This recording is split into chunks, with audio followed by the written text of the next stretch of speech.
Hi there, this is Andrew with Tides and Tales, and I'm just showing this small little area here, a little dock, Meades Dock as we used to call it, Meades, Meades Dock or Meades Dock, and it's between Cheek Point, which is up the river there on the left hand side.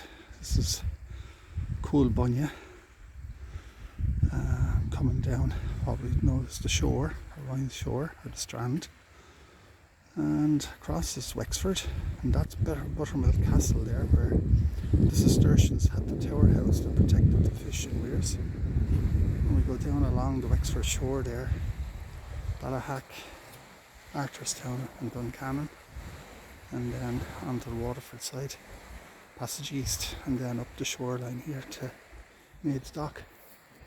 Anyway, what is so interesting about it, to me anyway, is that it was very well constructed, using quite sizable stone to create this little sheltered dock on the river bank here. When I was a child, it was much better condition. If only we'd had mobile phones and videos then. But you can see now, this is the lower end shooting into the sun now, which isn't great. But you can get a sense of the stone. They're about, I'd say, 2-3 ton. Just put my hand on it for a bit of scale. You can see another one there. So this is the lower end. This was all closed in when I was a child. You'd have to clamber over that. Now just, whether it's wave action, whether it's storms or ships, a combination. But the walls are starting to erode away. This wall here was also much betterly.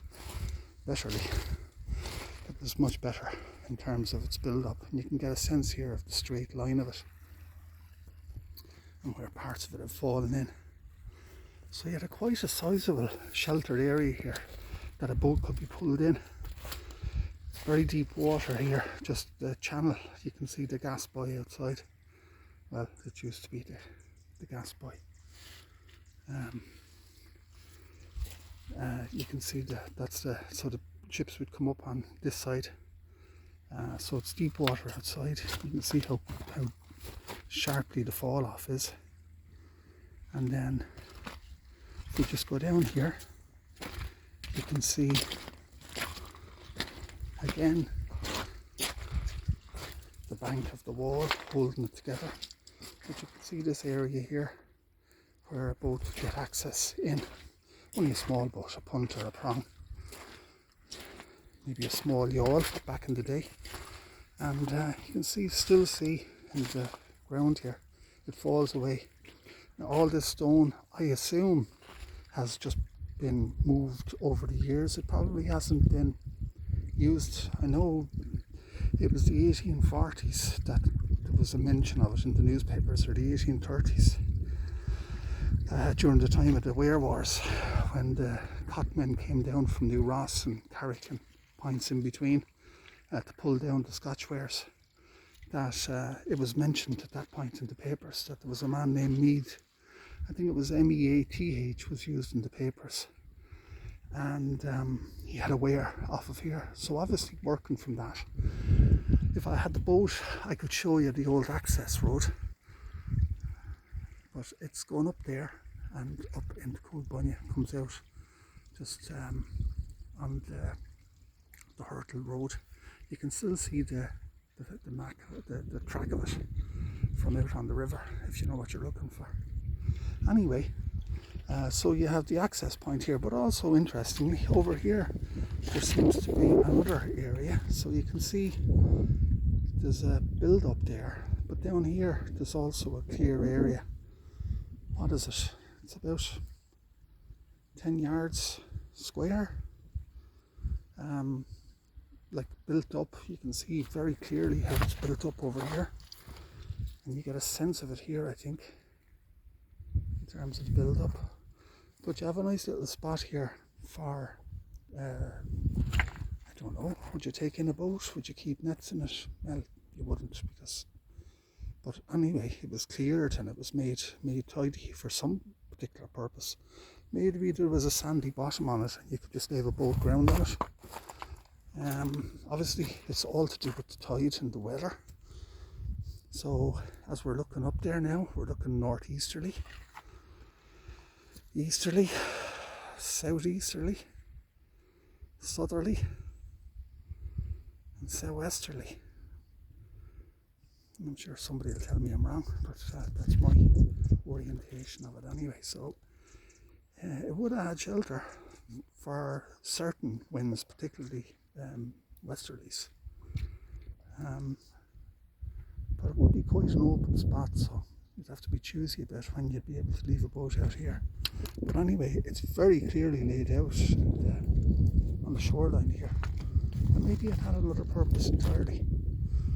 And one of the curious things that my grandmother used to always say, and I think other people in Cheek Point did as well, now this is only just hearsay and there's no real proof of it, but the curious thing about this is that it's directly in line with Buttermilk Castle over there, which we know was operated by the Cistercian Abbey of Dunbrody from 1200 on, up to, I suppose, the dissolution. So did this have some connection with Faithlake and a farm that we know that they operated on the Waterford side as well? Maybe, and maybe it's all just crazy old talk, but who knows. Anyway, it's I'll do a little write-up on it at some point in time, put up all the theories and thoughts about it.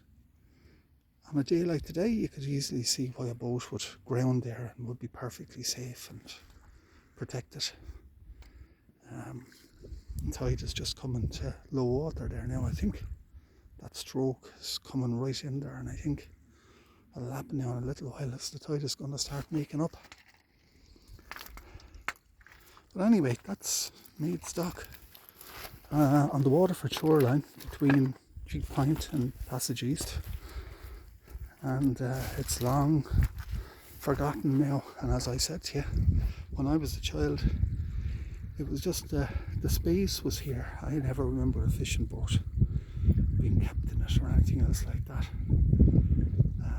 But I'd imagine, like a lot of things around this area, it probably has centuries of use that we just don't know anything about, just never made anything of in the locality. People just moved on, and they bigger boats, better quays, better facilities, and these places were forgotten about. Here in the silence there, you're just wondering about all those people, all the lives, all the work that went on from here. Anyway, Andrew at Tides and Tales, www.tidesandtales.ie. Thanks for watching.